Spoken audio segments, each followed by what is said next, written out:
What's good? Happy Wednesday, hump day, everybody. It's the Lucky Lefty podcast. I'm your boy, Shaun Davis. Man, that day before the haircut is always the worst, man.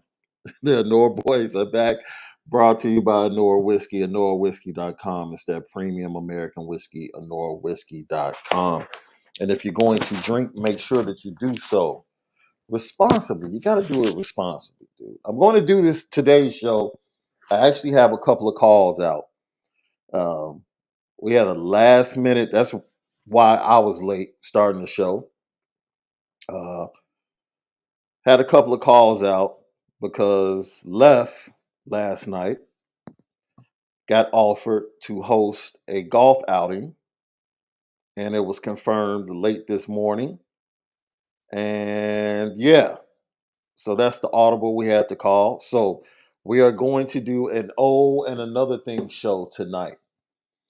Left and I will be back this evening, probably around 7 p.m. Eastern Time. So that's 6 p.m. Central. We'll be back to talk about some things, but I did not want to leave LL Nation hanging, right? So I'm going to dabble into saying congratulations to someone in a few moments, but as always, we are available, all of our podcasts on Apple Podcasts, Spotify, in conjunction with Irish Breakdown on CFB Nation. Leave 5 stars, leave your comments. We greatly appreciate it. It's the Lucky Lefty podcast. You already know we spin it different. So today, you know me, the producer in me. It's like, man, I'm a content creator. Fine, we'll go ahead and knock out 45 minutes to an hour, and then do another hour later on tonight. And this is what we can get into. Huge congratulations to one LeBron James on his accomplishment last night. And his accomplishment, I can always, that's just the producer in me. I can take anything that happens and bring it to Notre Dame and talk Notre Dame based upon that. So I was looking at the accomplishment and everything surrounding it, and the silence of Michael Jordan, the silence or the actions of Anthony Davis, and plenty of videos that have gone viral. The presentation, the stoppage of the game in the middle of the third quarter. Yo, it's just so much that was awkward about that moment, right? It was awkward about that moment. So it made me think about this. Do you feel awkward as a Notre Dame fan the way things went down with Tommy Rees? Like, with him being a former player, him being a coach, him starting to elevate himself, looking better as a coordinator.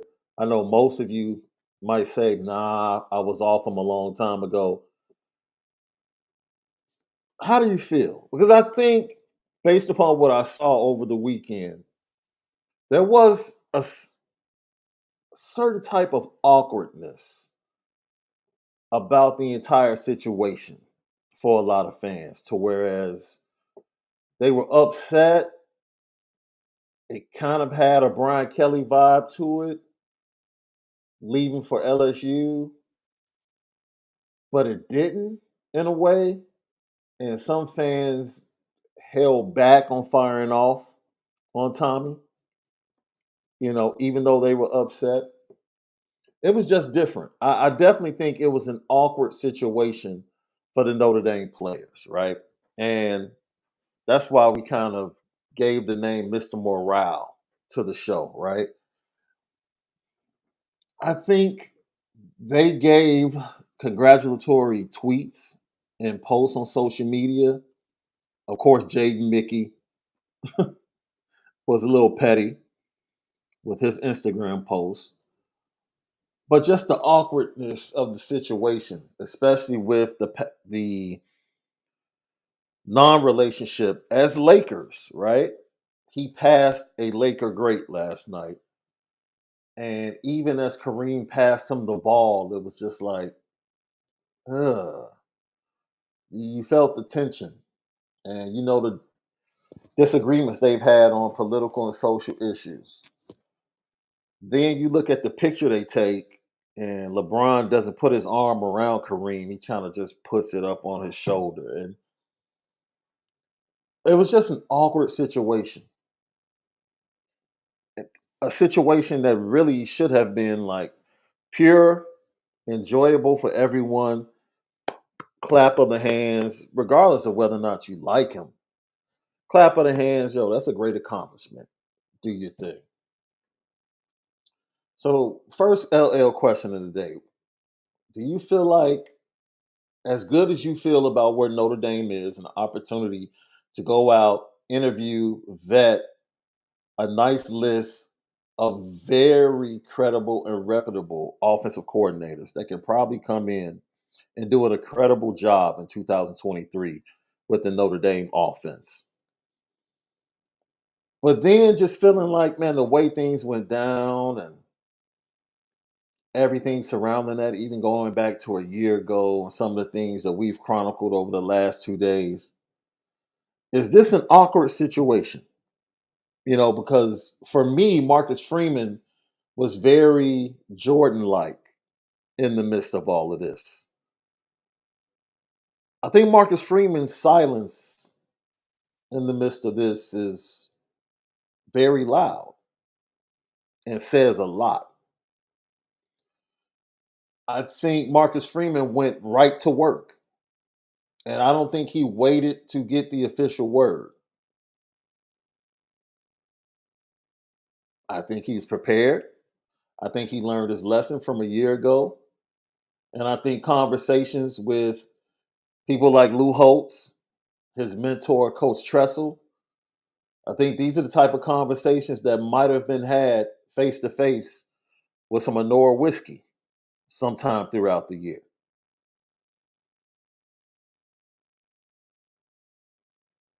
So, although we might have felt awkward in the situation and how it went down, I do think in this situation for a lot of people, and specifically for the program, whether it's players that are currently on the roster or players that are coming to the roster or might commit to the Notre Dame program in 24, 25 years down the line. I think Marcus Freeman has become Mr. Morale because the program has suffered through a lot of minutia and manure just in the last calendar year, whether it's the 9-4 season, the up and down performances of the quarterback that most of us really didn't expect. Man, Michael Mayer pointing out after the BYU game the locker room issues, which, man, that the locker room is really what kept things level in this program for a while. So that was shocking to hear. And even with all of that, I would venture to say that moving forward, Marcus Freeman kind of relieves that awkwardness, in my opinion.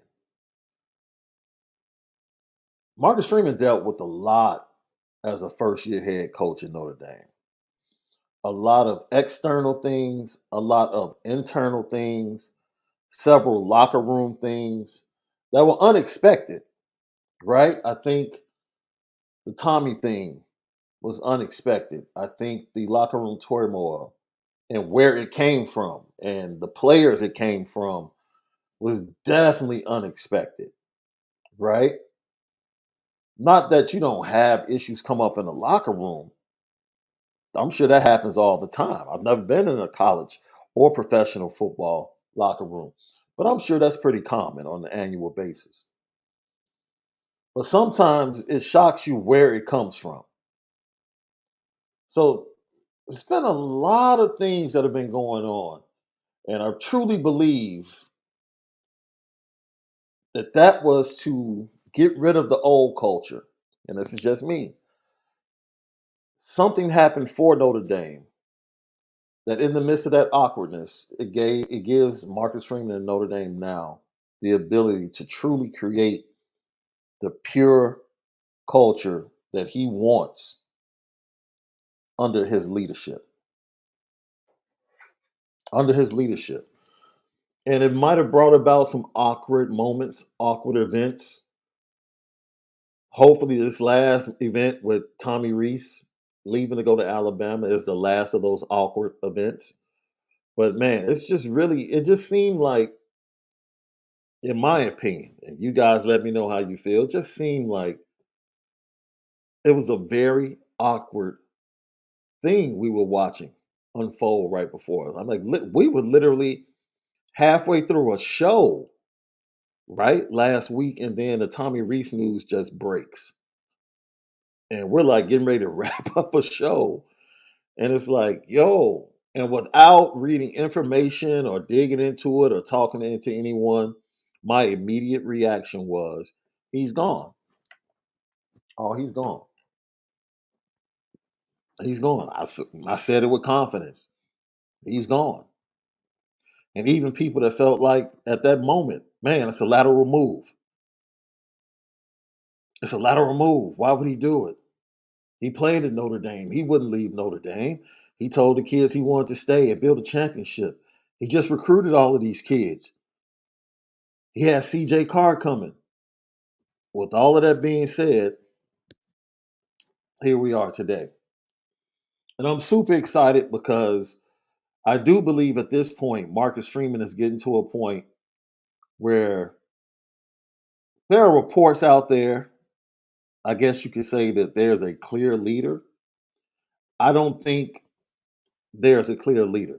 But like anything, when you're vetting individuals for a position, he talks to Coach Tressel. He talks to other individuals in the NFL level and the college level that have knowledge of certain candidates. Man, tell me about this guy. Tell me about that guy. You start hearing things. You start looking at resumes and you start having preferences. It's just like anybody else. At this point, I'm very positive that Marcus Freeman has his preferences for who he would like to take the position. But there are conversations to be had to make sure that everything is a right fit, right? And we right fit, we hit it all the time in recruiting with Notre Dame. Notre Dame's a different place. Yes, it is, right? Right fit schematically, right fit recruiting wise, right fit in a lot of other areas, right fit as a man, as a person, as a family man. Who are you? There are a lot of different conversations that need to be had. And so I feel like the awkwardness around that was still there, even after Brian Kelly left within the program, I feel like some of that is starting to leave. And the morale that we have moving forward from most of the fans that we've seen in the chat, and we've seen what you guys have been able to share the last week or so, and just on social media, it seems like at large the Notre Dame fan base. I don't know if recovered is the right word, but it seems that the Notre Dame fan base has quickly moved on from the situation surrounding Tommy Reese's departure to Alabama as their new offensive coordinator. And that's really good to see. And I really think that process has been helped because Marcus Freeman is the head coach in place. I really do think that's been helped along because he is the head coach in place. And I do think the majority of the fan base shares a hope and a faith in Marcus Freeman to be able to get the job done. And it's disappointing. Like I said, we respond to all questions and comments after the show. Yesterday we detailed some things that went on with the process of Marcus Freeman's hiring and how it compares to, offensive coordinator candidates looking to come to Notre Dame and how they probably would have to accept the current staff because Marcus Freeman would like to keep the continuity of the staff for several reasons. Because this offensive staff is pretty darn good and has shown itself to be pretty darn good coaching and in recruiting. And so when you have that, some people disagree with some of the things we said, but one of the things that stood out was kind of alarming is that, someone responded and said that Marcus Freeman should just be happy or feel lucky. And that kind of stood out to me in one of the comments. And I'm like, yo, is that where we really are? Like, no one should have the opportunity to create or be the master of their own fate in their particular position. Like, what has Marcus Freeman not done in his career not to deserve the opportunity when it comes? Because a lot of times opportunity is about timing for a lot of people. There are a lot of first time hires that got opportunities at places that others might deem as, man, they're not ready for that. I don't know if they're really qualified for that. But they ended up being successful. That's not luck. That's a person building their resume and being in the right place at the right time, regardless of whether or not Marcus Freeman was your choice to be the head coach of Notre Dame. He was in the right place at the right time. That's not luck. He worked. Do remember, he turned down LSU to come to Notre Dame as a defensive coordinator. He turned down more money to come to Notre Dame as a defensive coordinator under Brian Kelly. He chose Notre Dame. See, this is why this is very important moving forward. This is a man principled and chose Notre Dame for reasons that had zero to do with business.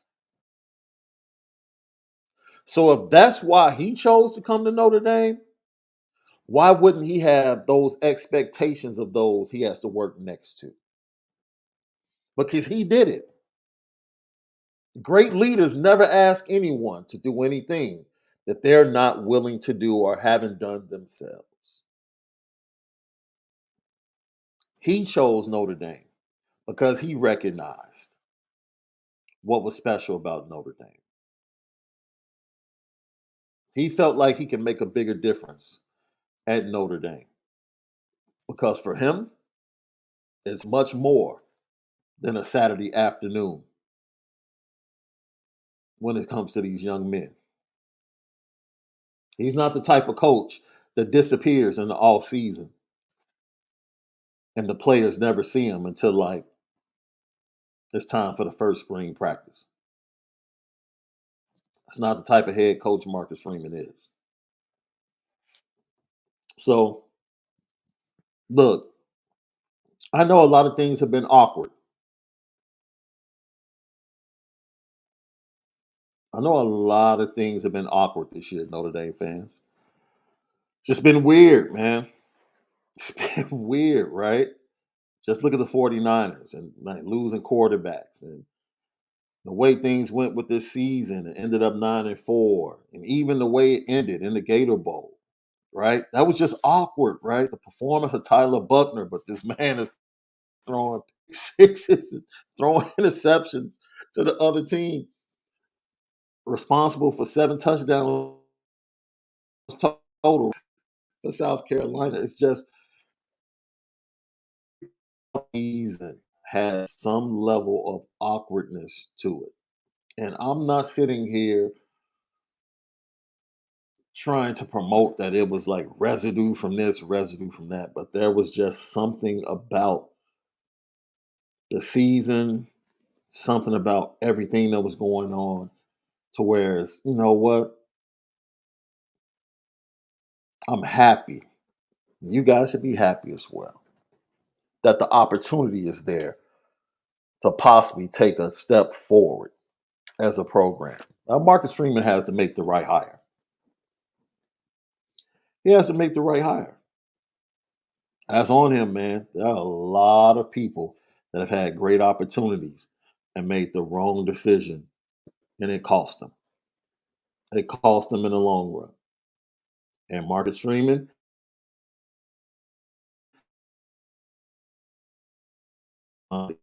defensive minded guys, they have they offense from a different perspective.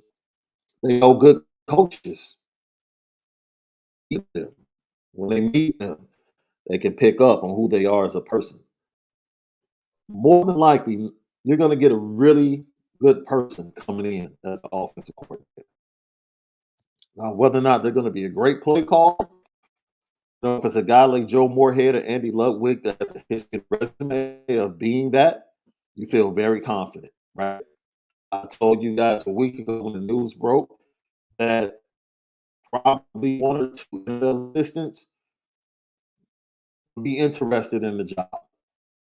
Have things to filter out, So, and those things won't really filter out until after the Super Bowl. Most coaches and agents are in Arizona this week, and they're trying to find out where their clients fit the level.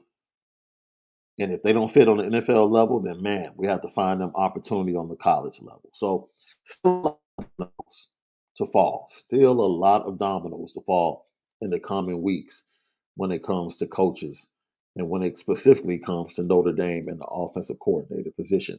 I predict by next Tuesday or Wednesday, legitimately by next Tuesday or Wednesday,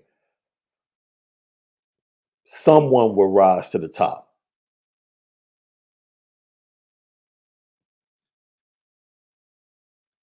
Someone will rise to the top. Lucky Lefty podcast. I don't know what's going on with the connectivity. You guys give me 1 second. I'm going to pop out and then I'm going to pop back in and we'll get right back into it. 1 second.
Just want to make sure. Can you guys hear me now? Let me know in the chat.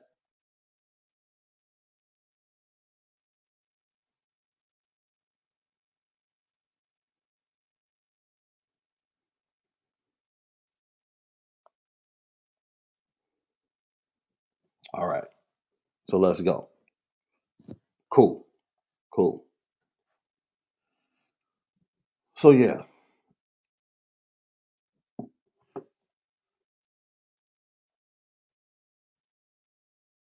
Oh, this is left right here. Respond to him. But no, it's just the awkwardness, man. It's really difficult.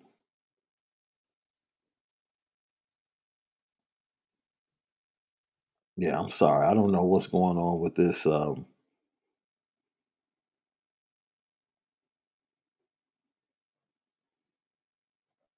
connection. It's crazy. Mario Dunlap, I see your comment. That must be on the west side of town. The bad connection. Oh man, Michael Campbell says the offense needs to show the speed of the athletes, not make them look like the narrative of no talent. I mean, that's something that definitely is going to be part of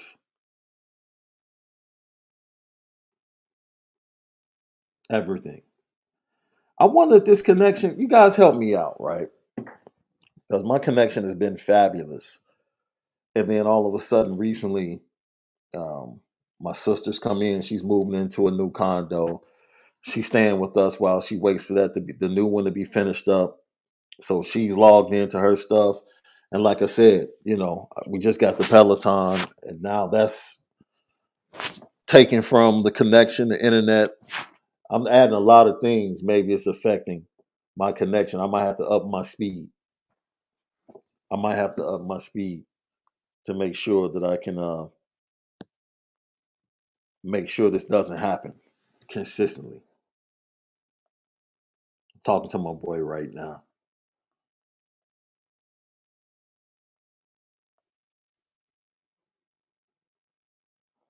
So,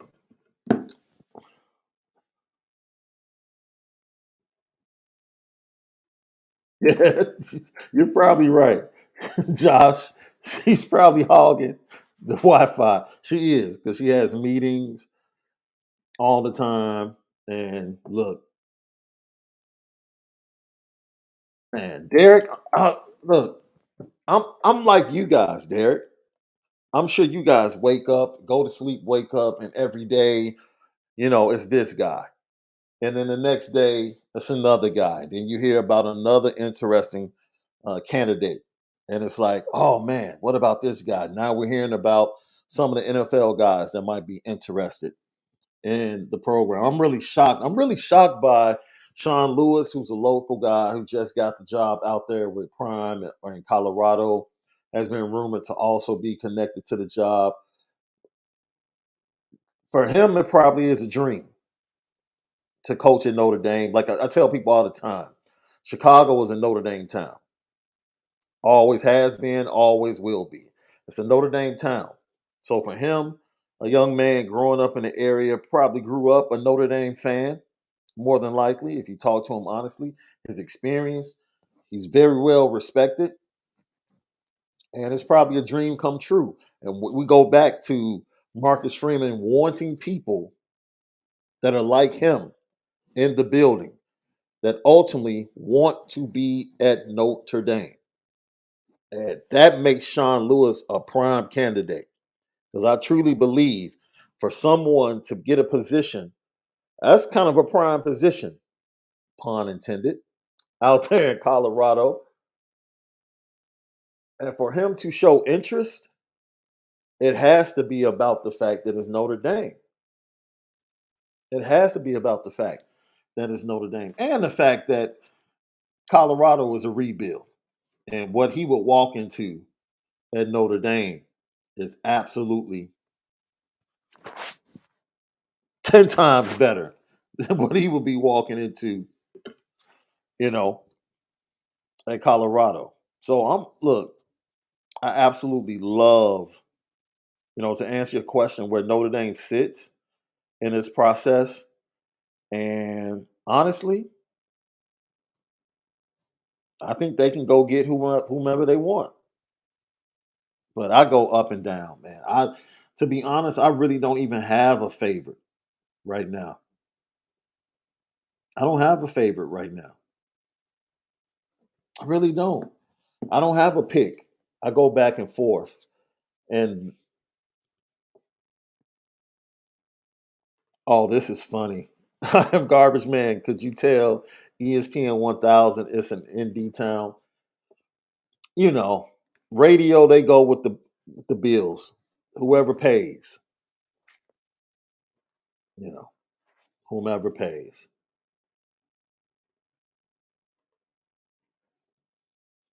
Love Ludwig, David. I love Ludwig. I love Moorhead for several reasons. Um, Johnson, from the Eagles, he excites me. As I said before, there are a lot of reasons as an individual. While Byron Leftwich would tickle my fancy, but then there's a lot of questions that will be connected to him. So I don't get as excited about him as I would be about Joe Moorhead and Andy Ludwig. Joe Brady, I have a few questions about him. So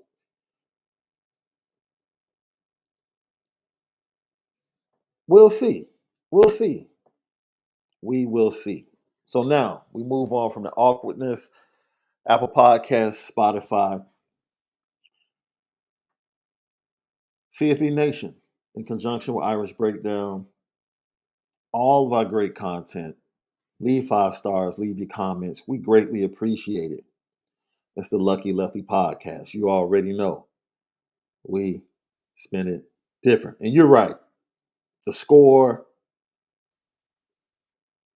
you know what it is? As much as this is the battle, and give me a few moments, guys.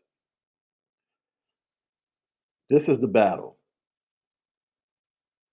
This is Big Ten country at the end of the day. And what you have, I think every Big Ten school has a bar in the city of Chicago, if I'm not mistaken.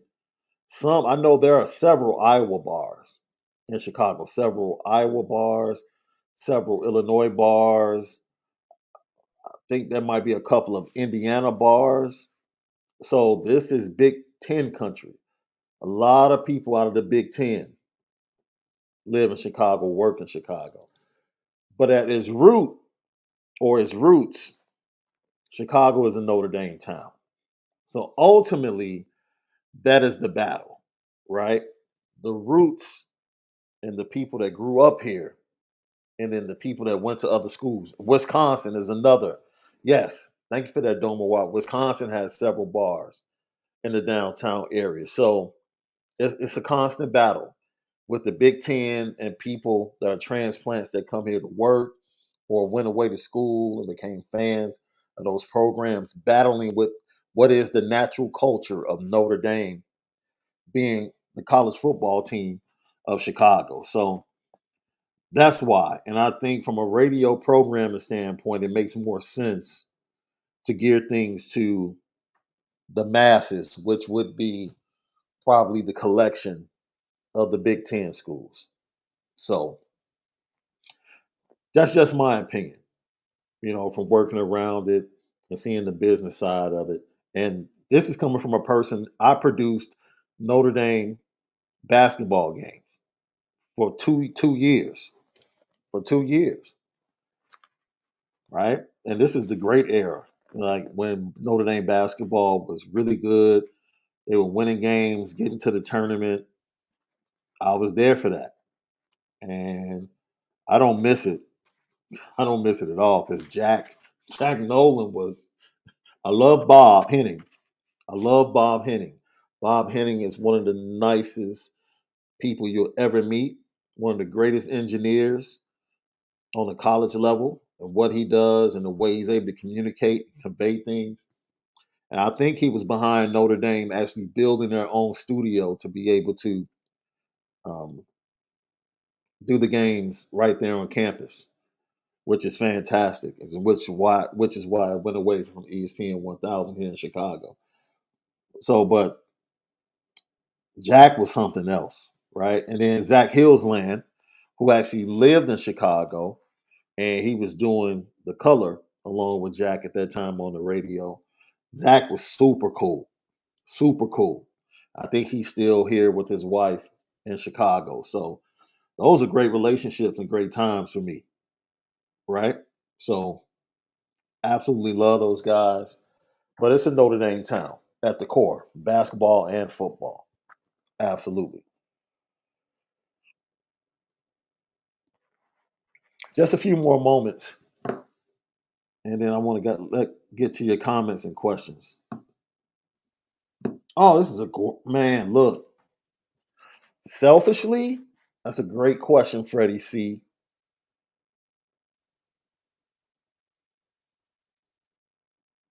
Okay, here's my short list: Chris Quinn.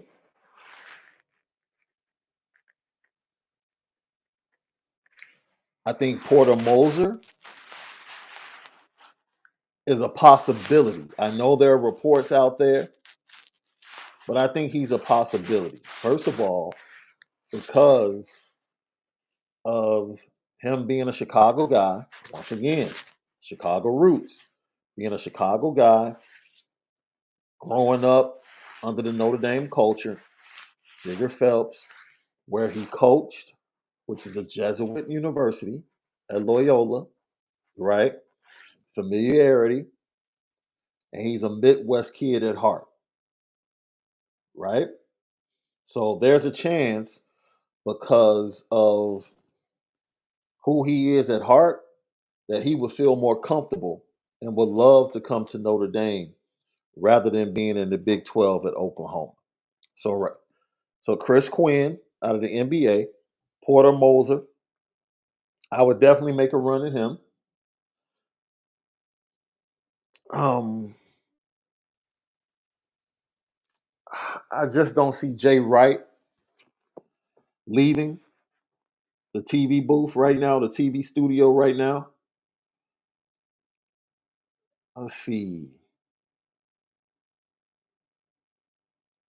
And who was that? Oh, in Delaware that coached under, that played under Mike Bray. Inglesby. I would have a conversation with him. But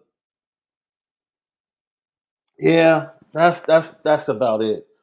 I think John Gross, who was formerly at Illinois, who has gone to Akron, and he did a great job at Ohio before coming to Illinois. He was okay at Illinois. They ended up letting him go. He went back to Akron, and now Akron was in the tournament last year. They're tied for first with Toledo and Kent State.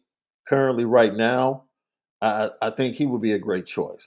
He's a really, really good coach, really big time, great recruiter, and can recruit Chicago. He recruits Chicago like crazy, right? Xavier Castaneda, his star point guard right now, Chicago kid from Whitney Young. He really has roots in Chicago when it comes to recruiting. So that's my short list, right? And give my dream guy is Jay Wright, Chris Quinn. He played Notre Dame. He has NBA offensive mindset, so he can bring that to Notre Dame, but also that toughness of being around the Miami Heat and the toughness of that organization. Not only playing for that organization, but coaching in that organization. Chris Quinn would be on my short list. So it'd be Jay Wright, Chris Quinn, Porter Moser, and then Inglesby up there for the Delaware Hens. I would talk to all of those guys, and that would be my short list. And I probably would expand it. I would expand it.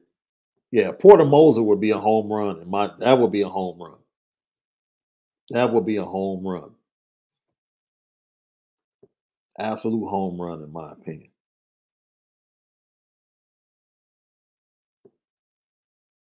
Absolutely. Somebody drunk Vigo. They asked me about Notre Dame basketball. I mean, that's my first love. Honestly, basketball is my first love. I can talk basketball all day.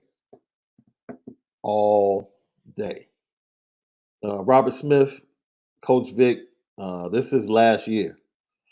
Jay Carr, I believe so. Chris Quinn would also be a great hire. Robert Smith is retiring. This is his last year in coaching. He said he's going on to do some other things. This is his swan song at Simeon. So, yeah, D Rock, thank you. Thank you. Appreciate that. Yeah, I pay attention to Notre Dame basketball. Come on now. I go back to the days of LaFonso Ellis, David Rivers, Damon Sweet, Edgar Bennett. I go all the way back there, baby. I'm locked in. I'm locked into Notre Dame basketball. I know what I'm talking about a little bit. Going back to what we were talking about, David Jones, says, yes, silence is golden. Maybe MF silence is just as golden as the dome on the Indy admin building. Yeah. And it's a process that every coach has to go through, right? I'm sure every first year coach, man, I'm sure Nick Saban could tell stories, absolute stories about his first time, So it should be interesting. It should be interesting. Once again, we'll be back on tonight. I just wanted to jump on and give you guys a little bit of content. Just wanted to give you a little bit of content, talk about some things. Malik, he had a previous engagement or had an engagement that he booked late last night. Couldn't move it, and I'm not stopping that man from making his money. I told him, go make your money. So We'll be back tonight to dig deeper into some things. But I really just wanted to talk about the awkwardness within the program over the last year or so, and how I really think that that is kind of being uncovered. And Notre Dame, led by Marcus Freeman, is going to be able to walk into a new territory and a new place. Drunk Vigo, I don't know how I feel about this. Do you guys think Tommy Reese stabbed Sam Hartman in the back? And we'll talk about this later. We'll talk about this later. Um, that's interesting. That's interesting. Lucas C, the podcast is under CFB Nation on Apple Podcasts. If you go to CFB Nation, you'll be able to find the Lucky Lefty podcast on CFB Nation, Apple Podcasts, and Spotify. Do you guys think Tommy Reese did Sam Hartman wrong? Oh, wow. Wow. Okay. Jason Hewlett said, hell yeah. Okay. Okay. Jay Carr says, yes, he did. No chance Sam had any clue he was leaving.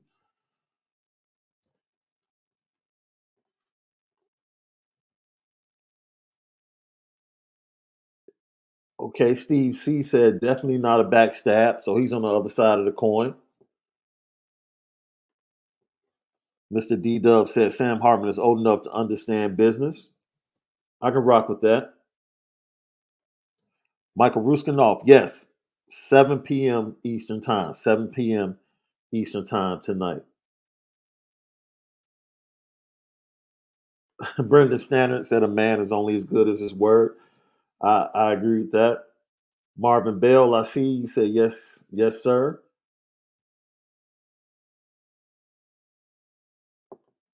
And underscore VR. We don't know if TR asked Sam Hartman to come with him. I guess so. I guess so. That's a good point. Michael Rusinoff said no. It's part of the game. That's interesting. That's an interesting way of looking at it.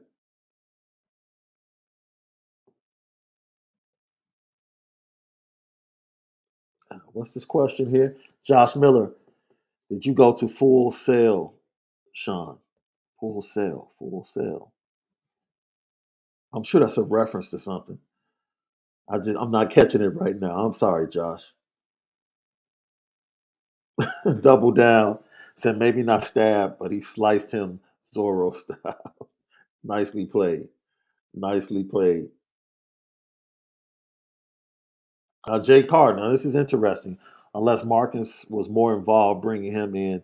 That Marcus. Remember, Marcus said that when he was asked about Sam Hartman the Monday before the Gator Bowl, when they had just the very first press conference when they arrived down in Jacksonville, he was asked about Sam Hartman, if you remember, and he said that ultimately any move that will be made is his decision. He made that very clear.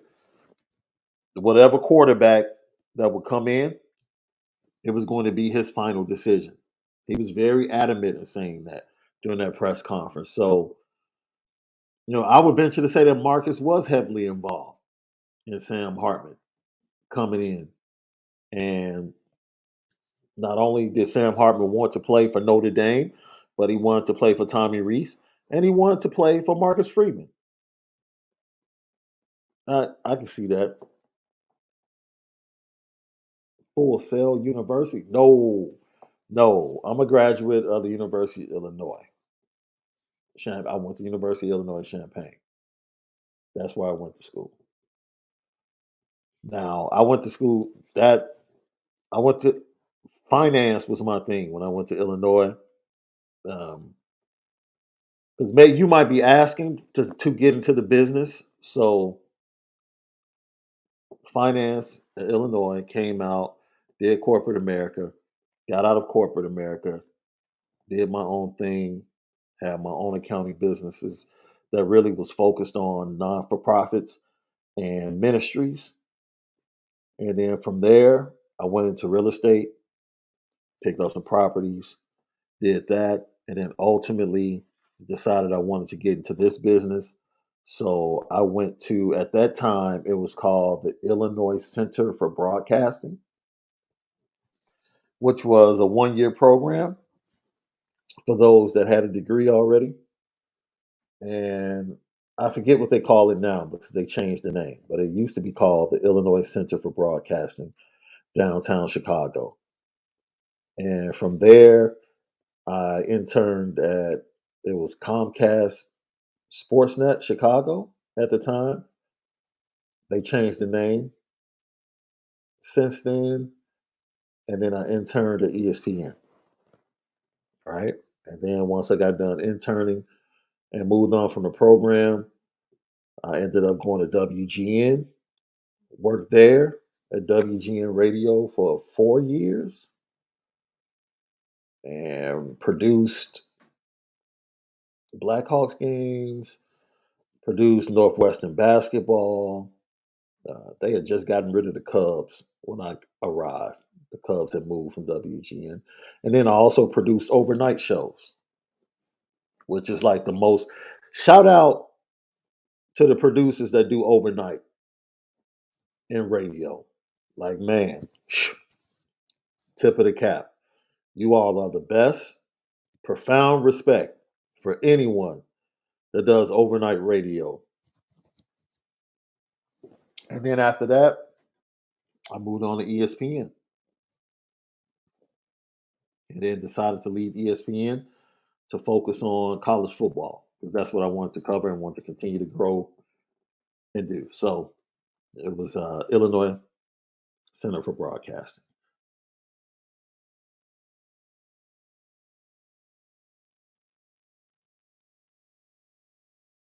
Oh, okay. No, I never knew about Full Sail. This is my first time hearing about Full Sail. Thanks, guys, for clarifying that.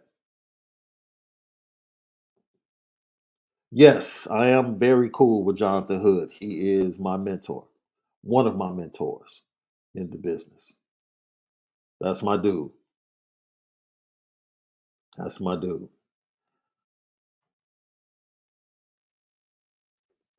Oh, guys, I appreciate that, man. I appreciate that. Doma Walk, great question. I decided, so full disclosure, I was producing a White Sox game one day and I wasn't running the board. I think I was in the other studio doing the highlights that day. And Jonathan Hood walks in and I was Jonathan, I was his producer at nights. And then he got moved to mornings with David Kaplan, and I still stayed at nights. And we didn't see each other as much as we did, but we always talked because I was still producing his podcast, which was the Under the Hood podcast, where he talks to celebrities and sports figures. And so that day we just happened to be in the studio together. And he was asking me what I wanted to do. And he just shared with me that, yo, just in that moment, I really think you need to focus on college football and just go in that direction. Now, the way I did it, full disclosure, still to this day, he probably disagrees with the way I went about it because literally I made up my mind. I had been a guest on Irish Breakdown for like 2 years up to that point, and I had a Notre Dame podcast of my own that Brian Driscoll and others, Jason Sapp, was like my first connection when he used to work at Blue and Gold. Shout out to Jay Sapp, former Notre Dame player. Great dude. That's my guy. Matter of fact, I got to talk to him next time I go in March to South Bend, catch up with him and his family. Jay Sapp, um, also, I'm forgetting my man from 247. We had him on the show, or whatever. And then Driscoll, it's Wilfong, Steve Wilfong. It was Jay Sapp. Then I met up with Steve Wilfong when he would come up to take recruiting trips, and I think he was working for Notre Dame. And then Brian Driscoll. Like those are the three guys I met. encouraged me to do my own podcast. I was doing my own podcast, really just posting it on my SoundCloud and getting it out there. And I was trying to get ESPN 1000 to put it up and play it on the weekends, and they just never bid. They never bid on it. So finally, Hood just flat out told me, like, yo, there's a lane there in college football. If you find the right niche, you know Notre Dame football. Of course, with him being a huge Georgia fan, we always talk college football. And that's it. And I just flat out typed up my letter of resignation maybe a month later, and everyone at the station was shocked because, I got along with everybody, bro. I come to work, I do my job, and I come home to my family, and everything else that's going on in my life with ministry. So, yeah, I just made the decision cold turkey. And at that point in time, when I made the decision, this goes back to timing, right? What we talked about earlier. Man, made the decision, and it just happened to be around the same time that Brian Driscoll was looking to expand. So, with us being friends, we were talking about things, and he says, "Yo, man, you should try recruiting." And with my experience with kids, in ministry, because that's what I've been doing for the previous 20 years, I was like, absolutely, I love it. And that's how I started out. And even before that, I'd had conversations with Malik, ongoing conversations about doing the podcast. He was still waiting for some things to come through because I think he was still doing some stuff with overtime and everything. And everything just came together really organically. And here we are about a year and a half later. So, man, when I tell you I'm an extremely grateful and blessed individual, and I don't take one day for granted, and I don't take Notre Dame fans or LL Nation for granted. I'm not playing when I say it's because of you. I'm very humbled to know that any success that we've had to this point, collectively as a podcast and for myself individually, is directly connected to the fervor and fandom of Notre Dame fans. So I appreciate it. I greatly appreciate it. And that's what drives me, even when we have something happen like today where Malik is like, man, I can't do it. Can we push it back? I'm like, no, my brother, go do your thing. I'm going to find a way to chop it up with LL Nation for a little bit, and then we'll do a later show tonight. So, man, it's because of you guys. So, and Mark, you guys don't know Mario Dunlap, who's in South Bend now. Literally, we grew up in the same church. Shout out to you, big bro. He was one of my mentors as a kid. He's one of those young men that you looked up to. He was like 5, 6 years older. Really cool. I don't want to call him a ladies' man, but the ladies liked him. So he was that dude. You looked up to him. Very popular, smart individual. Him and his older brother were both really good dudes. So when you have people like that in your life that are really good people that you can look up to, for several reasons, man. Oh, thank you, Joy. I greatly appreciate that. Greatly appreciate that. Sean Paulus, my man, how you been? Thank you for the love. We greatly appreciate that. Man, thank you, Ryan Loftus. Man, we appreciate that each and every day. I'm telling you, there are days that we're like, man, especially before the Tommy news broke, it's like, man, what are we going to talk about? What content can we bring? And it's because of you guys that we say, hey, we can talk about this because we always know that LL Nation and Notre Dame fans will forever keep the chat lit. Forever keep the chat lit.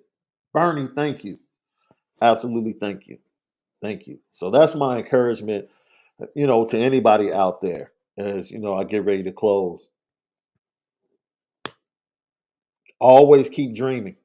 Just keep dreaming, right? Because a lot of times we do things out of necessity, especially early in life. You're learning yourself, you're growing, and you think you know what you want to do, and you think you found your passion.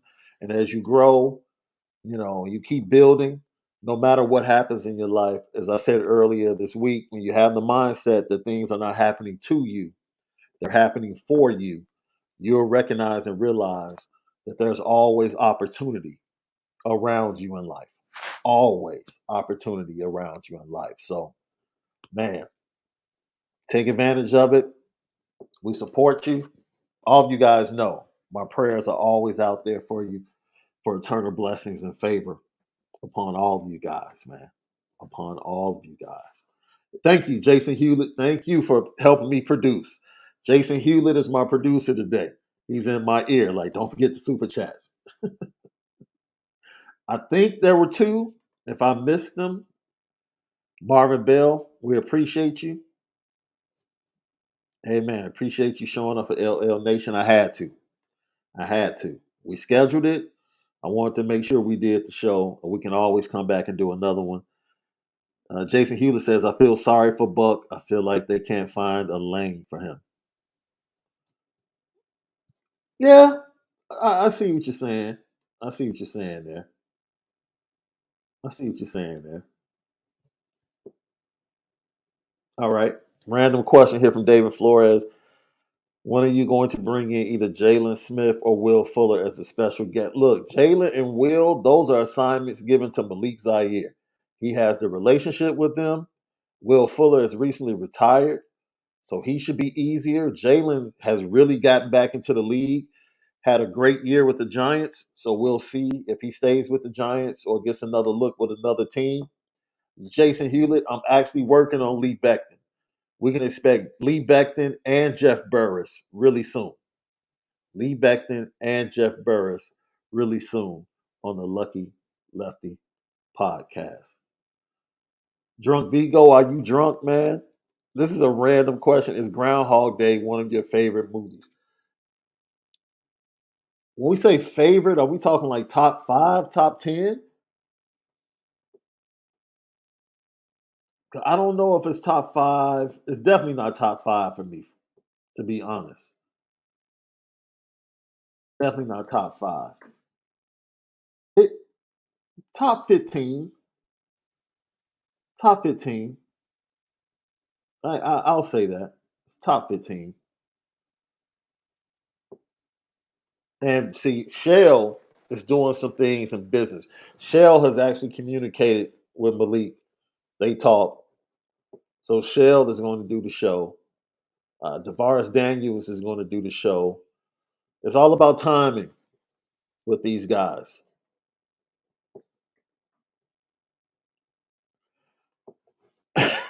Antoine Gates said, I bet Harlem Nights is in your top five.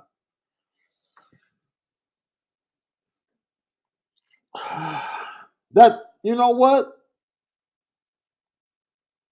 Fringe, maybe five, six in that area. Absolutely. Absolutely. It's five, six.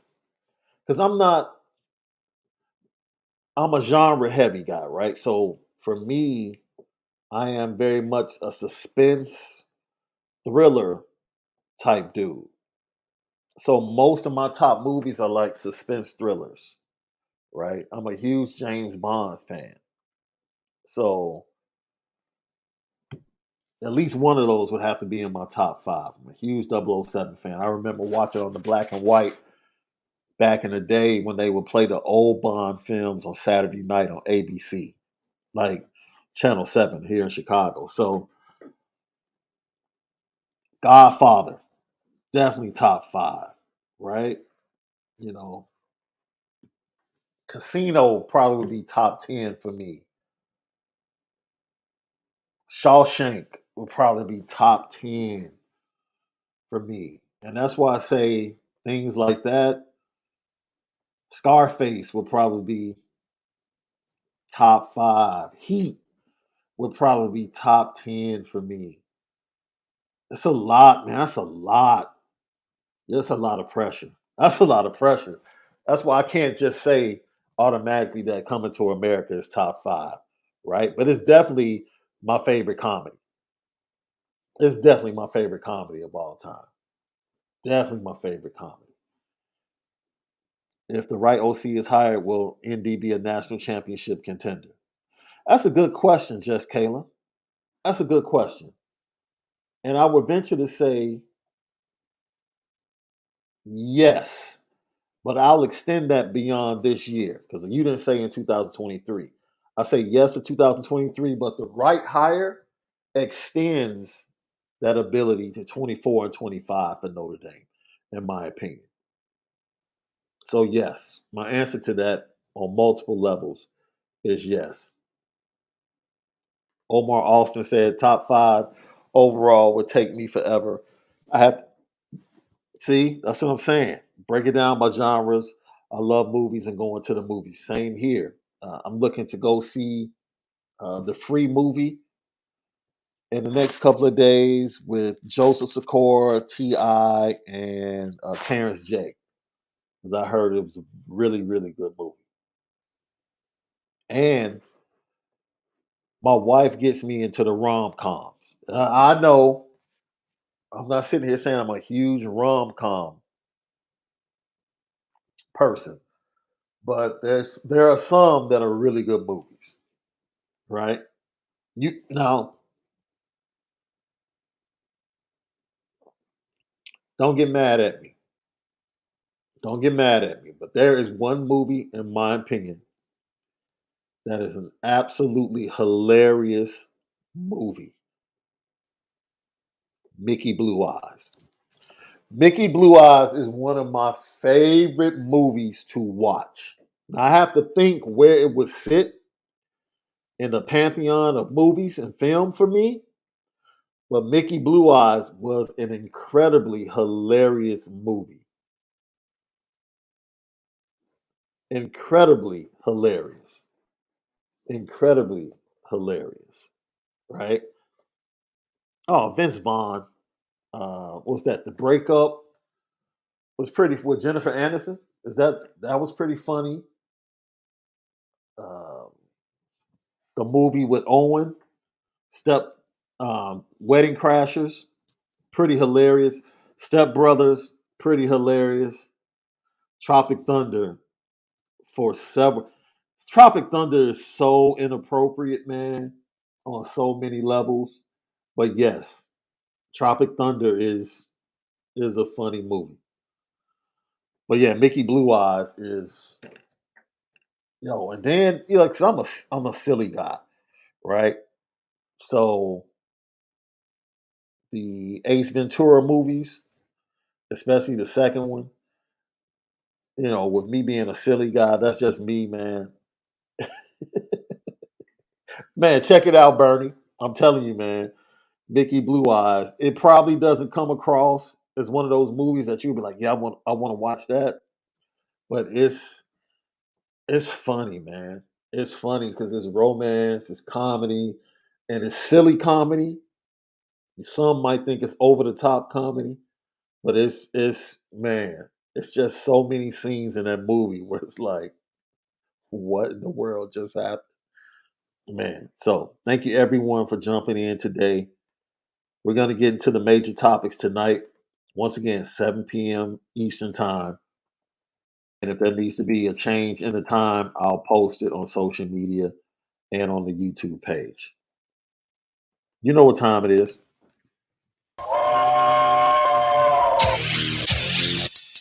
Petticoat, petticoat,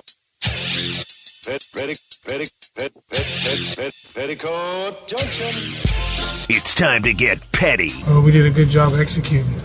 Are you upset with something? And fire up the Petticoat Junction train. I just don't like you. You don't? No. What is today's petty history? Petty Junction.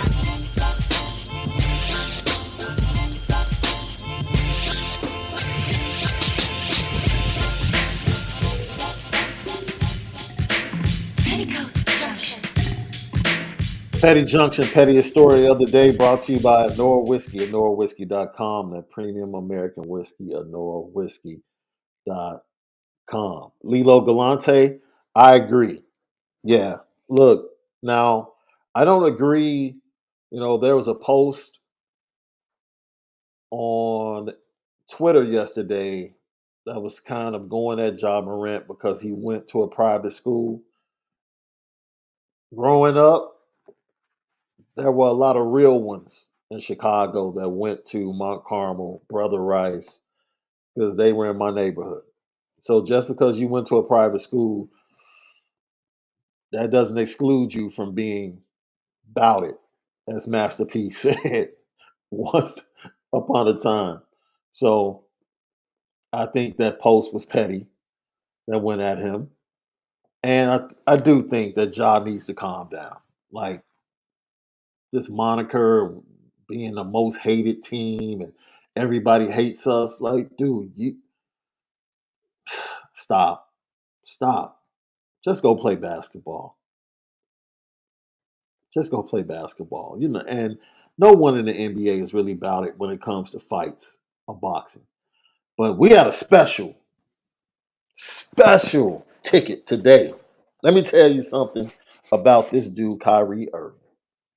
This man met with the media in Dallas and had the audacity to say he was selfless during his time with the Brooklyn Nets.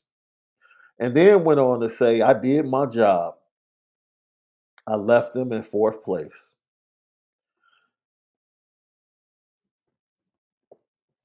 Something is seriously wrong. Like he is definitely a flat earther. He lives in a different dimension. He just he's different. He's different, man. But I have to put him on the petty train because that is really one of the dumbest things I've ever heard. Right? Like you can't be principled and be selfless. Can't have it both ways. Right? You can't stand on the fact that you chose not to take the vaccine because of your principles and then say you were selfless during your time with the Brooklyn Nets. You know who was selfless that had the same principles as you? Andrew Wiggins. Andrew Wiggins didn't want to take the vaccine, but for the greater good of his team, he took it, and he's a world champion. He was selfless. Kyrie, you, my man, have not done anything remotely close to being selfless in a while. And I'm not here to attack you as a person. I'm not here to tell you that you should not stand on your principles. But you can't have it both ways, my man. It's either one or the other. And to mention that you were a leader, when? When have you ever been a leader? You weren't a leader in Cleveland, right? You weren't a leader with the Boston Celtics. And you've never been a leader with the Brooklyn Nets. Ever. Get yourself together. Because guess whose team it is?